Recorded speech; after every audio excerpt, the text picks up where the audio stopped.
Yəni əməliyyatsız mümkün deyil, mütləq əməliyyat şərtdir ona.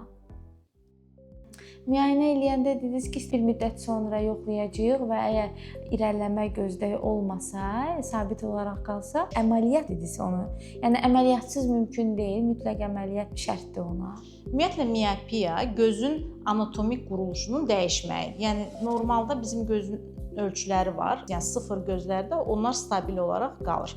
Miop uşaqlarda göz alması uzanır. Uzanmasından sonra da o rəqəmlər dəyişir.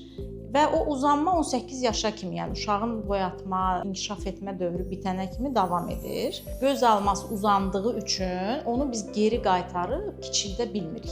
Ona görə də bunun başqa bir təsir mexanizmi, müalicəsi, dərmanla yaxud damcı ilə heç bir şeylə yoxdur. Eynək də müalicə etmir. Eynək ona görmədiyini göstərir, onun gözünə kömək olur.